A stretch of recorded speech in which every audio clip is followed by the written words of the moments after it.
ሰላም፣ ይህ ስለ ድሆች ጩኸት ፕሮግራም ነው። በኤልሻዳይ ቴሌቪዥን ኔትወርክ ጊዜ ስለሰጣችሁን እናመሰግናለን። የ1000 ኪሎ ሜትሮች ጉዞ ከአንድ እርምጃ ይጀምራል እንደተባለ በአብሮነት ቅኝት አብረን እንጓዛለን። ሕይወትን በመቁረስ ክርስቶስን መግለጥ አለ። መልካም ቆይታ። ሻሎም ሻሎም። በኤልሻዳይ ቴሌቪዥን ኔትወርክ ስለ ድሆች ጩኸት ፕሮግራም ተመልካቾቻችን የአምላካችን የእግዚአብሔር ሰላም ምሕረት ከሁላችን ጋር ይሁን። እግዚአብሔርን ስለ ሁሉ ነገር እናመሰግናለን። እንግዲህ ከድሆች ጩኸት ጋር የተያያዘ ነገር አሁንም እንቀጥላለን። እግዚአብሔር የተባረከ ይሁን። እንግዲህ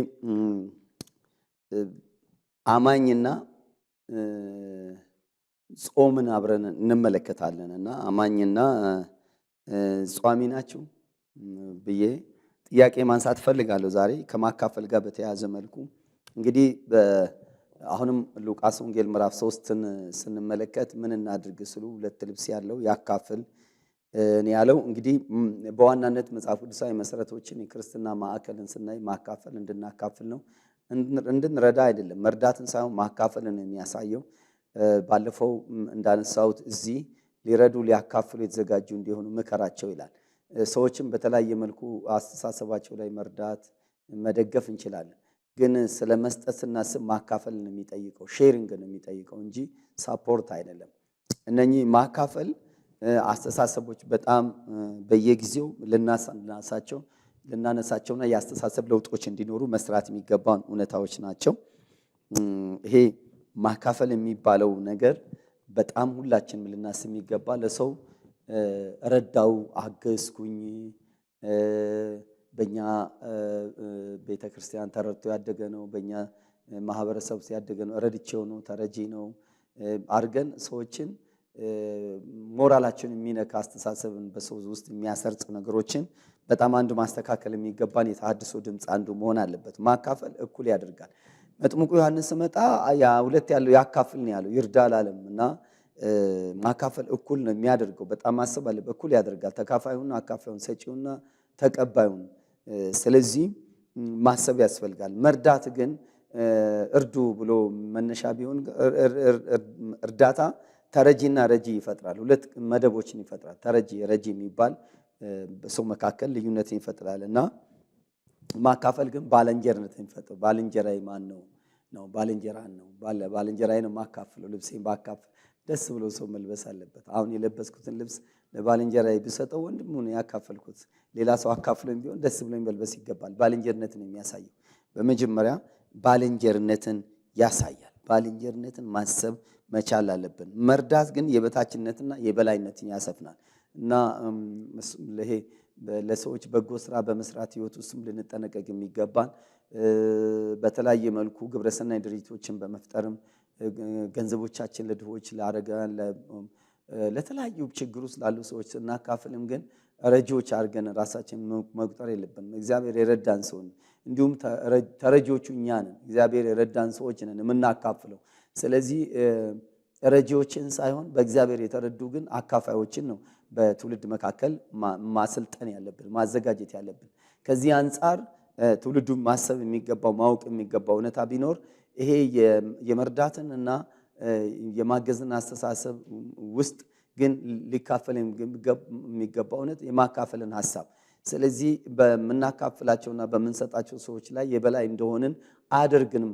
አካፍሉ የሚባለው አስተሳሰብ ምንም ነገር እንድንሆን አያደርግም። ምክንያቱም ባካፈልን ቁጥር እንደተረዳ እናስባለን። እግዚአብሔር ረዳኝ፣ ገንዘብ እንዲይዝ ረዳኝ፣ ሀብት እንዲኖር ረዳኝ፣ እግዚአብሔር አገዘኝ፣ እግዚአብሔር ረዳኝ። እግዚአብሔር ይረዳናል ወገኖቼ። እግዚአብሔር ረድቶን ነው። ጉልበታችን ይህን ሰራው እንዳንል እግዚአብሔር ይፈልጋል። አቅማችን ሰራው። እግዚአብሔር የረዳው ሰው ነግዶ የሚያተርፈው። እግዚአብሔር የረዳው ሰው ነው ሰርቶ ገንዘብ የሚያገኝ። እግዚአብሔር የረዳው ሰው ነው ቆፍሮ ወገኖቼ ሰርቶ የሚበለጽገው ፈቀቅ ያለ የሚችለው።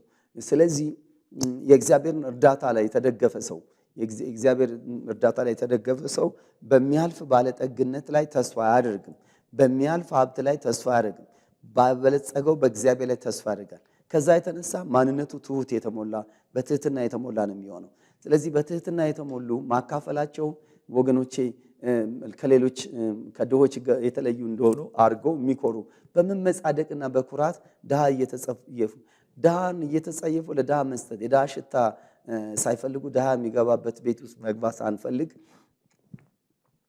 እና በጣም እንደኛ ጥሩ መዓዛና ሽታ ያለውን ሰው ማቀፍ የሚችል አብሮ መጠጣት መብላት የሚችል ማንነት ሳይኖረን እንዲሁ ለይምሰል ብቻ በጎ ስራ ምንሰራ መስለን እንደዚህ አይነት ነገር በእግዚአብሔር ዓለም ውስጥ አይሰራም።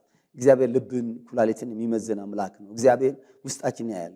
የውስጥ ሚዛናችን በምናደርጋቸው ነገሮች ሁሉ ያስተሳሰብ ለውጥ ቅኝት ያስፈልጋል፣ መታደስ ያስፈልጋል፣ ለውጥ ያስፈልጋል። ለዚህ ነው የጳውሎስም ቢሆን የተሐድሶ ድምጽ የሚያሳየው የትዕቢት ነገር እንዳታስቡ፣ የትምክህት ነገር እንዳትመጻደቁ፣ ባለጠጎች ስለሆናችሁ ገንዘብ ስላለ እንዳትመጻደቁ፣ እንዳትኮሩ፣ ያልፋል። ይሄ የሚያልፍ ባለጠግነት ነው።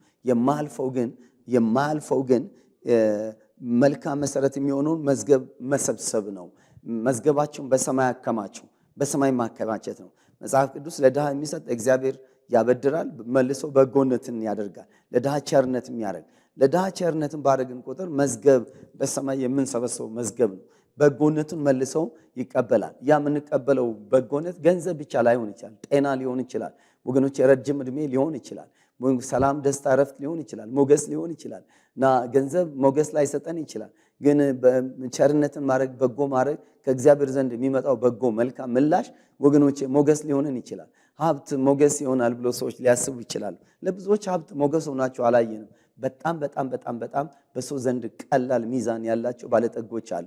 ስልጣንም ወገኖቼ መልካም ካልሰራንበት፣ ፍትህን ካላሰፈንበት፣ ለእውነት ካልኖርበት፣ ለድሆችና ለችግረኞች ለተጎጂዎችና ለተገፉ ሰዎች ጠበቃና ተሟጋች የማንኑ ከሆነ፣ ፍትህ በእኛ ዘንድ ማይሰፍን ከሆነ፣ ምናልባት ገንዘብ ማግኛ፣ ገንዘብ መሰብሰቢያ፣ ፎቅ መስሪያ እና በተለያየ መልኩ በስዊዝ ባንክ ላይ ገንዘብ መሰብሰቢያ ከሆነ ስልጣን ምንም አይጠቅም። በቃ ሞገስ ማለት ሞገስ የሚያገኝ አለ። ሞገስ እውነት ነው። ሞገስ ለፍትህ መኖር ነው። ሞገስ ለእውነት መኖር ነው። መጽሐፍ ቅዱስ ሲናገር የሚገስጽ ከወደ ኋላ ሞገስን ያገኛል ይላል። የሚገስጽ የሚያስተምር ሞገስን ከወደ ኋላ ያገኛል። በትውልድ መካከል እንደ መጥምቁ ዮሐንስ የማይረሱ ሰዎች አሉ። በትውልድ መካከል እንደ ጳውሎስ የማይረሱ ሰዎች አሉ። ወገኖቼ ድንኳናቸውን እየሰፉ እንደሚያገለግል እንደ ጳውሎስ ዋጋ ከፍሎ ወገኖቼ የሚኖሩ ባለጠጎችን መገሰጽ አቅም ያገኙ፣ ሌቦችን መገሰጽ አቅም ያገኙ። በጣም ያ እውነት በሕይወታችን ላይ ሊኖር ይገባል።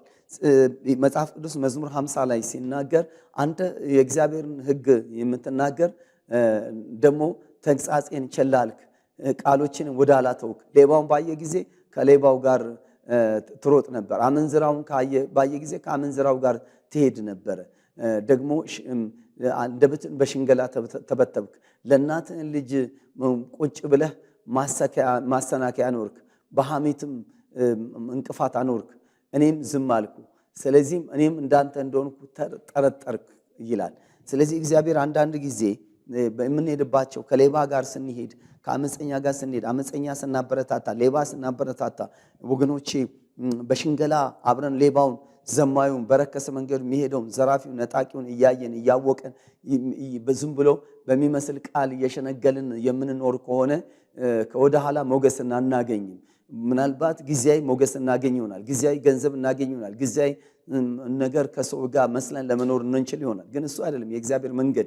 የሚገስጽ ከወደ ኋላ ሞገስ ያገኛል። ስለዚህ ባለጠጎችን ተመለሱ፣ ባለስልጣኖችን ተመለሱ፣ በየትኛውም ተመለሱ። ለማካፈል የበቃችሁ ሁኑ። የማካፈል ባለጠግነት በሕይወታቸው ላይ ይታይ። የመሰብሰብ ባለጠግነት ብቻ አይደለም። በመንፈሳዊ ዓለም ላይ፣ በስጋ ዓለም ላይ የመሰብሰብ ባለጠግነት ሰዎችን ከሰው መካከል ይለያል። መጽሐፍ ሲናገር ድሃ በገዛ ወንድሙ መካከል እንኳ የተጠላ ነው፣ ባለጠጋ ወዳጅ ብዙ ነው። ብዙ ወዳጅ ሊያመጣልን ይችላል። አንቱ የተባልን እድሜያችን ታናሽ ሆኖ ጋሼ ልንባል እንችላለን። የሚወልዱን አያታችን የሆኑ ሰዎች ከገንዘባችን የተነሳ ጋሼ ሊሉን ይችላሉ። ገንዘብ ጋሼ ሊያስብል ይችላል። ባለጠግነት ጋሼ ሊያስብል ይችላል። በጣም ወገኖች ቤተ መንግስት የሚያስብል ቤት ውስጥ ሊያኖር ይችላል። ግን እግዚአብሔር እሱን ባለጠግነት አይለውም። ባለጠግነት እግዚአብሔር የሚለው ማካፈል ነው፣ ማካፈል ነው፣ መስጠት ነው። ስለዚህ ይሄ ማካፈል የሚባለው አስፈላጊነቱን መረዳት ያስፈልጋል። ምንድን ነው አስፈላጊነቱ? ይሄን ያህል እግዚአብሔር በመጽሐፍ ቅዱስ በጣም ሲሪየስ ያደረገው ነገር፣ ወሳኝ ያደረገው ነገር ምንድን ነው? የማካፈልን አስፈላጊነት ስንመለከት እንደ አማኝ የአማኝ ተግባር ነው። ያመነ ሰው ተግባር ነው። ያመነ ሰው ምልክት ነው። ያመነ ሰው የአዲስ ኪዳን የህይወቱ ስርዓት ነው ማካፈል። ይህን ልናይ ይገባል። አማኝ በእርግጥ ይሄ ድምፅ ለአማኝም ቀርቶ ለማናቸው የሰው ልጅ ሰውን በሰውነቱ እንዲረዳ ሰው ለሰው በሰውነቱ እንዲያካፍል ለሰው እንዲያካፍል ማስተማሪያ መንገድ ነው፣ ማንቂያ መንገድ ነው፣ ድምፅ ማሰሚያ መንገድ ነው። ቢሆንም ግን ደግሞ አንዱ መጽሐፍ ቅዱስን የእግዚአብሔር ቃል እንደሆነ አምነን የህይወታችን ስርዓት ላደረግን ሰዎች የአማኞች የህይወት ተግባር እንደሆነ ልናይ ይገባል። አንደኛ ዮሐንስ ምዕራፍ 3 ቁጥር 17 ላይ ነገር ግን የዚህ ዓለም ገንዘብ ያለው ወንድሙንም የሚያስፈልገው ሲያጣ አይቶ ያራራለት ማንም ቢሆን የእግዚአብሔር ፍቅር በእርሱ እንዴት ይኖራል? ይሄ ለአማኞች የተጻፈ ነው። በክርስትና ህይወት ውስጥ በክርስቶስ ሆነው ለዳኑ ሰዎች የተጻፈ ነው። እግዚአብሔርን እከተላለሁ፣ እግዚአብሔርን አምናለሁ ለሚሉ ሰዎች የተጻፈ ነው። የዚህ ዓለም ገንዘብ ያለው ገንዘብ የዚህ ዓለም ነው። ፍቅር ግን የእግዚአብሔር ዓለም ነው። ቸርነት የእግዚአብሔር ዓለም ነው። ማካፈል የእግዚአብሔር ዓለም ነው። የዚህ ዓለም ገንዘብ ለምንድነው የዚህ ዓለም ገንዘብ ብለን ማየት የምንችለው? ከዚህ ዓለም ስንሄድ ምንም ገንዘብ ይዘን አንሄድ። አንድም ነገር ይዘን አንሄድ። ቤሳ ሳንቲም ይዘን አንሄድ። ራቁታቸውን ነው ብዙዎች የተቀበሩት። ሼክ ቡርጅ ከሊፋ ከአንድ 2 ዓመት በፊት እንግዲህ ቢሊዮነር የዚህ የመካከለኛው ምስራቅ የአረብ መሬት ቢሊዮነር በሉት የአቡዳቢው ንጉስ ቢሊዮነር ግን ሲሞት ተሰብስቦ ነጭ ጀለቢያ ለብሶ ትላልቅ ሼካዎችና ቢሊዮነሮች አሸዋ ውስጥ ነው እንግዲህ ወስዶ ቀብሮ የመጡት። አሸዋ ውስጥ እንደ ሃይማኖቱ እንዲሁም ሳጥን ውስጥ እንኳን አልገባም። አንድ ነገር ከሱ ጋር ሲገባ ታዩ። ቢሊዮነር ብንሆን የሚያልፍ ነው። የዚህ ዓለም ገንዘብ ነው። የዚህ ዓለም ትተነው የምንሄደው። ብር አለሽ፣ ወርቅ አለ፣ መኪና አለ፣ ቤት አለ፣ ህንፃ አለ፣ ብዙ ነገር አላችሁ፣ ብዙ አላችሁ። እንደ አቅማችን ከትንሽ እስከ ትልቅ አላችሁ። በጣም ሰዎች እናንተን ለመሆን የሚናፍቋችሁ ሰዎች አሏችሁ። በጣም ገንዘብ በብዙ አቅጣጫ ገንዘብ ያላችሁ ሰዎች አሉ። የዚህ ዓለም ገንዘብ ነው የሚለው መጽሐፍ ቅዱስ። የዚህ ዓለም ገንዘብ ይዛችሁ አትሄዱ። ይዘን አንሄድም። አንድም ነገር ይዘን አንሄድም። በየቀኑ ብዙ ሰዎች እየሄዱ ናቸው። ብዙ ሰዎች እያለፉ ናቸው። ብዙ ባለጠጎች እየሄዱ ናቸው። ብዙ ባለስልጣኖች እየሄዱ ናቸው። ብዙ አገልጋዮች፣ ፓስተሮች፣ ነቢያት እየሄዱ ናቸው። ብዙ ሰዎች እያለፉ ናቸው። እኛም መቼ እንደምንሄድ አናውቅ። አንድ ነገር ይዘን አንሄድም። ከእናታችን ማህፀን ራቁታችን እንደወጣን ራቁታችን ዋይ ብለን እንደወጣን መጨረሻ ላይ ጮኸን ራቁታችን እንደወጣን ስንሄድ ግን ዝም ብለን አጣጥረን የመጨረሻ ጣር አጣጥረን ወይ በጸጥታ እንሄዳለን። ይቺን ዓለም እንለቃለን። ስንለቅ ግን አፈር የሆነው ስጋችን ወገኖቼ ወደ አፈር ይመለሳል። ነፍሳችን ድና ከሆነች ግን የዳነችው ነፍስና መንፈሳችን ግን ወደ ፈጣሪ ወደ አምላካችን ትሄዳለች። ፍሽታ ወዳለበት፣ ደስታ ወዳለበት እዚያ ቦታ ላይ ደግሞ ወገኖቼ የማናፍርበት መዝገብ ወገኖቼ ነፍሳችን ውስጥ እኮ ነው እውቀት ያለው። ነፍሳችን ውስጥ ነው እውቀት ያለው። ነፍሳችን ውስጥ ነው። ነፍሳችን ወደ ፈጣሪ ስትሄድ የሰው ለንተና ስጋ ነፍስና መንፈስ ነው። ስጋ እንግዲህ የምንለው አፈር ነው። አፈሩ ስጋ ነው። ይሄ አፈሩ ስጋ ቆም የሚሄድበት አምስቱ የሰውነት ህዋሳት ያሉበት እና ይሄ ማየት፣ ማሽተት፣ መስማት፣ መቅመስ፣ መናገር ምናምን የሚችለው እና ይሄ አካል መዳሰስ የሚችለው አካል የሚታየው ስጋ ፍሌሽ ቦዲ ምንለው አንዱ ደግሞ ነፍስ ነው፣ መንፈስ ነው። ነፍስ ውስጥ እውቀት አለ፣ ፈቃድ አለ፣ ስሜት አለ። እውቀታችን ውስጥ አለ። አሁን እኔ የዛሬ 35 ዓመት ያለኝ ነገር አሁን ቆሜ ባስብ እውቀት ነፍሴ ውስጥ ባለ እውቀት ነው ማስበው።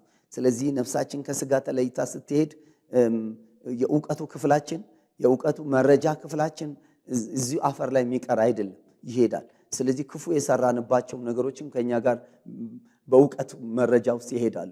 አመጽ የሰራንባቸው፣ የሰረቅናቸው፣ የዘረፍናቸው፣ ያስለቀስናቸው ለዚህ ምሳሌ ሊሆን የሚችለው አልዓዛርና ባለጠጋውን ሰው ስትመለከቱ ታያላችሁ። እና ሄጄ ልናገር ስል ታያላችሁ አለማረጉን መልካም አለማረጉን እና ውሃም ጣልኝ አልዓዛርን ሲያይ ታያላችሁ። ለአልዓዛር አለማረጉን ሁሉ ያውቀዋል ታያላችሁ። ያ በዛ እውቀት ውስጥ ነው ያለው። ስለዚህ ወደ ሌላ ሐሳብ እንዳልገባ እዚህ ዓለም ላይ ገንዘብንም ምንንም ይዘን አንሄድም፣ ግን ያጠፋናቸው ጥፋትና እውቀት ይዘን ነው የምንሄደው። ነፍሳችን ስትለይ አይጠቅምም ወገኖቼ።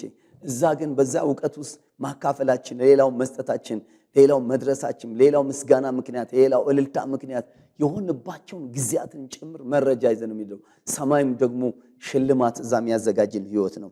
በዚህ ዓለም ገንዘብ ያለ ወንድሙን የሚያስፈልገውን ሲያጣ አይቶ ያራዳል። ማንም ምንም ቢሆን የእግዚአብሔር ፍቅር በእርሱ ውስጥ እንዴት ይኖራል?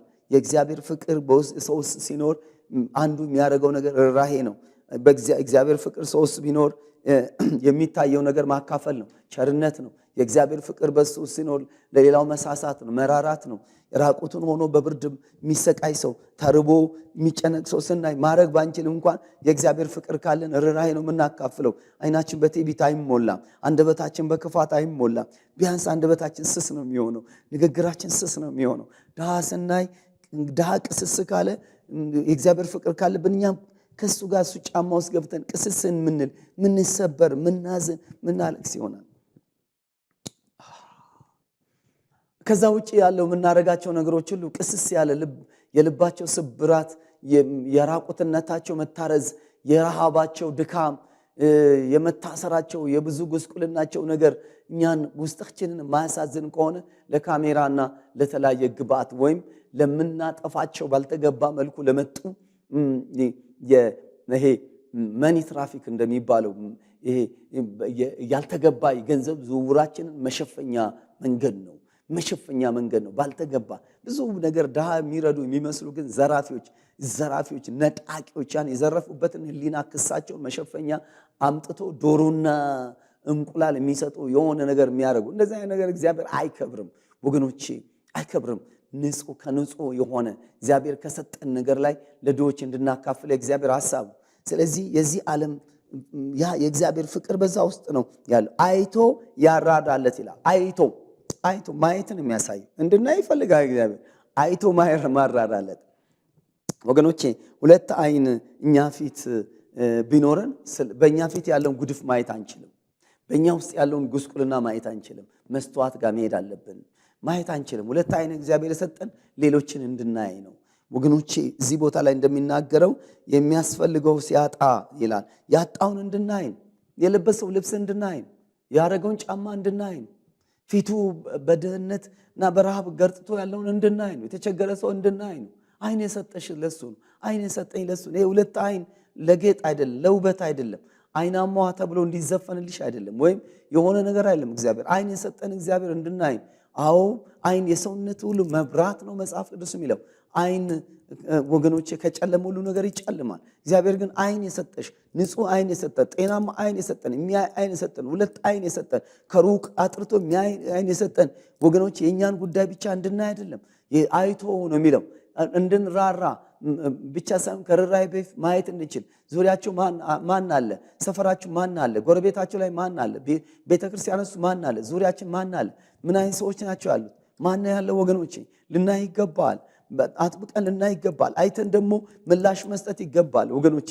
አይናችን መጽሐፍ ቅዱስ ምሳሌ 28 ላይ ሲናገር ድሃን አይቶ አይኑን የሚጨፍን እጅግ የተረገመ ነው ይላል። ተጸይፎ የሚጨፍን እጅግ የተረገመ ነው ይላል። ከድሆች ጋር የተያዘ ነገር ነው። የሰዎች ምድር ላይ መቀጣቱ፣ ውድቀቱ፣ ሐዘኑ፣ ስብራቱ እስከ ልጅ ድረስ ከርስ፣ መርገም፣ እስራት፣ ተጽዕኖ፣ ቀንበር የሚመጣው ድሆች ሲነኩ፣ ድሆች ሲያዝኑ፣ ድሆች ሲጸየፉ፣ ሰዎች ለድሆች ሚራራ ልብ የማይኖራቸው ከሆነ፣ ጨካኞች ከሆነ፣ በድሆች ስም ሰዎች የሚነግዱ ከሆነ፣ ድሆችን ለካሜራ ግብአት የሚጠቀሙ ከሆነ፣ ድሆችን ለሆነ ነገራቸው ላይ ወገኖቼ መጠቀሚያ የሚያደርጉ ከሆነ እሱ እግዚአብሔር አይከብርበትም። ከድሆች ጋር የተያዘ ነገር ነው። ጥንቃቄ የሚያስፈልገው እግዚአብሔር ሁለት ጆሮ የሰጠን ወገኖቼ የድሆችን ጩኸት እንድንሰማ ነው። የድሆችን ጩኸት እንድንሰማ። ድሆች በየዕለቱ ይጮሃሉ፣ ያለቅሳሉ። በተለያየ መንገድ ድሆች ያለቅሳሉ፣ ይጮሃሉ። እንድንሰማ ነው። ጆሮአችን መስማት አለበት። ምንድነው የሚሰማው ጆሮአችን? ባለጠጎችን ድምፅ ብቻ ነው ወይ? ባለጠጎችን ጋብዘናቸው የሚጋብዙን ወገኖቼ ጋብዞን የምንጋብዛቸው አብረን በየሬስቶራንቱ በየቤት ድግስ ተደግሶ ባለጠጋ ከባለጠጋ እኩያ ከእኩያ ጋር ትከሻ ለትከሻ የሚለካካበት ምስቅበት የሚያወራበት ነገር ነው ወይ? ድሃ ቤታችሁ ይገባል ወይ? ድሃ ሶፋችሁ ላይ ይቀመጣል ወይ? ድሃ ቤተሰብ ዘመዳችሁ ቤታችሁ ይመጣል ወይ? ድሃ ግቢያችሁ ይገባል ወይ? ድሃ መኪናችሁ ሲገባል ወይ? ድሃን ትጨብጣላችሁ ወይ? ድሃ ከነ ሎሚ እንኳን ገዝቶ ብብቱን ማሸትና ጠረኑን መቀር የማይችል ድሃ 6 ወር እንኳን መታጠብ ያልቻለው ድሃ ያን ድሃ ማቀፍ የሚችሉበት አላችሁ ወይ? ማሽተት የሚችሉበት ነገር አላችሁ ወይ? አስፈላጊ ነው ማለት አይደለም፣ ፈልገን አይደለም። ግን ወደኛ ስመጡ ወደነሱ ስንሄድ ድሃ ሰራተኞች ጋር ልብ ምንድነው? ጩኸታቸው እንዲሰማ ለቅሷቸው እንድንሰማ እግዚአብሔር ሐሳብ ነው። ይሄ ሁለት ጆሮ የተሰጠን ለሱ ነው ወገኖቼ። እግዚአብሔር ሁለት እጅ የሰጠን እንድናካፍል ነው፣ እንድንሰጥ ነው። እግዚአብሔር ሰርተንም ተለውጠን የሥራ ምልክት ነው። እጅ የሥራ ምልክት የመስራት ምልክት ነው። የመስራት ብቻ ሳይሆን የመስጠት ምልክት ነው። የማካፈል መስጠት ነው ምልክት ነው ወገኖቼ። እግዚአብሔር በሰጠን እጅ ሰርተን ለፍተን ጽፈን ሰርተን ከዛ በኋላ ደግሞ በዚህ በሰጠን እጅ ላይ እጅህን ክፈት፣ በድሃ ላይ እጅህን ክፈት ይላል መጽሐፉ ዘዳግም 15 ቁጥር 7 ላይ እጅህን ክፈት አትጨብጥ ይላል። አትጨብጥ። ለሥራ እጃችንን ከፍተን ተሯርጠንበት በጤናማ እጅ ሰርተን ለድሃ ሲመጣ ደግሞ እጃችንን እንደዚህ ጭብጦ ምናረግ እንደዚህ ካንጋሮ አይነት ማንነት እግዚአብሔር ከኛ ያስወግደው። ለመስራት የተሰጠ እጅ ለማካፈልም ተሰጥቷል፣ ለመዘርጋትም ተሰጥቷል፣ ለማልበስም ተሰጥቷል፣ ለማብላትም ተሰጥቷል ወገኖቼ፣ ለመስጠትም ተሰጥቷል። ስለዚህ ልናስብ ይገባል። ጩኸቴ እሱ ነው። ብዙ በመስጠት ዙሪያ የሚያገለግሉ ሰጪ አስተማሪ የሚባሉ ሕፃን ጎሮሮስ የተቀረቀረ ሳንቲም እንኳን ወደ እነሱ ወስዳቸው አስወጡ የሚባሉ ወገኖቼ ብዙ በመስጠት የሚሰብከዋል። ግን ለድሆች እንዲሰጡ የሚጮሁ ሰዎች ብዙ አይደሉም። ጩኸቴ እሱ ነው። ለድሃ የሚጮሁ ሰዎች፣ ለድሃ ማካፈል፣ ለድሃ መስጠት የሚጮሁ ሰዎች፣ ስጥ ለድሃ አካፍል ለድሃ የሚሉ ሰዎች ሊነሱ ይገባል፣ ሊቀቡ ይገባል፣ በኃይል ሊነሱ ይገባል፣ ድምጻቸውን ሊያሰሙ ይገባል። መንግስት ላይ ድምጻቸውን ሊያሰሙ ይገባል። ቤተክርስቲያን ላይ ድምጻቸውን ሊያሰሙ ይገባል። ወጣቱ መማር አለበት። ልጆቻችን መማር አለባቸው። በየትምህርት ቤቱ የማካፈል ሼሪንግ ተሐድሶ መነሳት አለበት። ድምጽ ልታሰሙ ይገባል ወገኖቼ። ምናልባት ኤልሻዳይ ቴሌቪዥን ላይ ስመጣም ስለ ድሆች ጩኸት ሲባል ደግሞ ዛሬ ምን ነው ብላችሁ የምታልፉ ሰዎች ተጠንቀቁ፣ ስሙ። የእግዚአብሔር ድምጽ ነው። የእግዚአብሔር መልእክት ነው። የእግዚአብሔር አዲስ ኪዳን ድምጽ ነው። ከድሆች ጋር ያለው ነገር ቤተክርስቲያን ልታስተካክል ይገባል። መሪዎች ያስተካክሉ ይገባል። ትውልድ ሊያስተካክል ይገባል። ስለዚህ እግር ወደሌላቸው ሰዎች እንድንሄድ ነው እግዚአብሔር የሰጠን። እንድንሰራበት እንድንንቀሳቀስበት ብቻ አይደለም። እግር የሌላቸው ሰዎች አሉ። አልጋ ላይ የተኙ ሰዎች አሉ። የወደቁ ሰዎች አሉ። ትላንት መሄዱ ዛሬ መሄድ ያቃታቸው አልጋ ላይ የወደቁ አሉ ወገኖች። በተለያየ መልክ መሄድ ማይችሉ አሉ። በክራንች እንኳን መሄድ ማይችሉ አሉ። በዊልቸር መሄድ ማይችሉ አሉ። መሄድ ማይችሉ እኛ እንሄዳለን፣ እንንቀሳቀሳለን። ሂዱ ነው። ሂዱ፣ ወደ ዓለም ሂዱ፣ ወንጌል ስበኩ ብቻ ሳይሆን መጽሐፍ ቅዱስ እንድንሄድ ይፈልጋል። እግሮቻችን ወደ ድሆች ቤት እንዲገባ፣ ወደ ድሃ ስፍራ እንድንገባ፣ ወደ ድሃ ሀገር እንድንገባ፣ ድሃ ቤት እንድንሄድ፣ ድሃ እንድንደርስ ይፈልጋል። እግራችን መሄድ አለበት። እግራችን ወደ ቢች ዳር ብቻ መሄድ የለበትም ወገኖቼ። ወደ ቫኬሽን ስፍራዎች፣ የተለያዩ ውድ የሚባሉ ቦታዎች፣ ታይላንድ፣ ኢንዶኔዥያ፣ ማሌዥያ፣ የተለያዩ ቦታዎች በዓለም ላይ ሜክሲኮ፣ ሃዋይ የሚባሉ ቦታዎች ወገኖቼ በጣም ውድ የሆኑ ቢች ዳሮች ዓለም ላይ ሄደን ውድ የሆኑ በርካታ ዶላሮች እንድናፈስ ብቻ አይደለም። እግሮቻችን ወደ መዝናኛ ስፍራ መሄድ አለባቸው። ማረፍ አለብን። ቫኬሽን ያስፈልጋል እንደ አቅማችን እንደ ኑሯችን።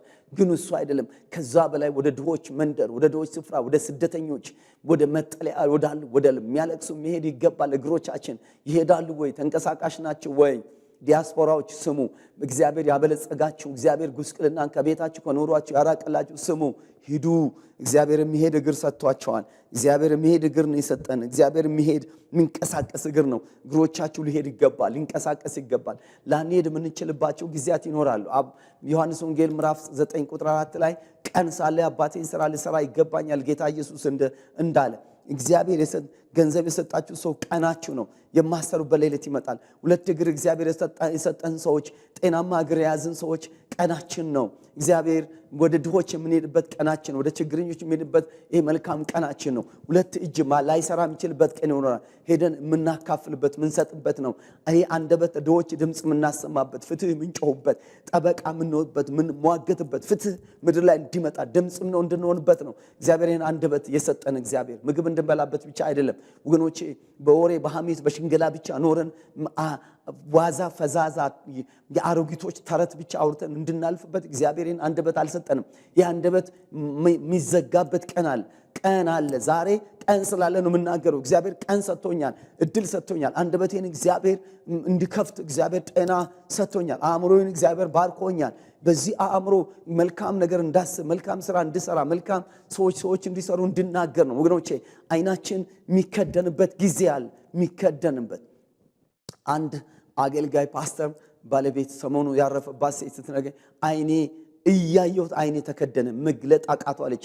መግለጥ አቃተው፣ አይኔ ከደን፣ እንደተከደነ በዛው ሄደ። ይሄ አይን የሚከደንበት ጊዜ አለ። ምንም ፓስተር ብንሆን፣ ሐዋርያ ብንሆን፣ ነቢይ ብንሆን፣ ባለጠጋ ሚሊዮነር ቢሊዮነር ብንሆን የሚከደንበት ጊዜ አለ።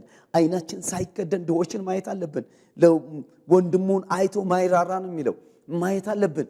ይህ ዙሪያን መንገድ ላይ የነዳ የወደቀ ሰው ተስፋ የቆረጠ ሰው ግራ የገባውን ሰው የተራበ ሰው ይሄ አይን ማይበት ጊዜ አለ። ይሄ ጆሮ መስማት ማይችልበት ጊዜ አለ። ወገኖች መስማት ማይችልበት ጊዜ አለ። ቀናችን ነው። የሌሎችን ጩኸት ምንሰማበት፣ ድምፅ ምንሰማበት በየዝም ብሎ ብዙ ተላላ ነገር ዩቲዩብ ውስጥ ገብተን ብዙ ማይጠቅም ነገር ዓለም ላይ ሚዲያ ውስጥ ያለ ዝባዝንኬ ነገር እየሰማን ከመሆን የድሆች ጩኸት መስማት አለብን። የድሆችን ጩኸት መስማት አለብን። የእግዚአብሔርን ድምፅ መስማት አለብን። የፍትህ ድምፅ መስማት አለብን። ወገኖቼ ሰምተን ምላሽ መስጠት መቻል አለብን። ዛሬ ቀን ሳለ ስለ ድሆች ለቅሶና ጩኸት ጆሮአችንን ልንደፍን አይገባም። ጆሮአችንን ልንደፍን አይገባም።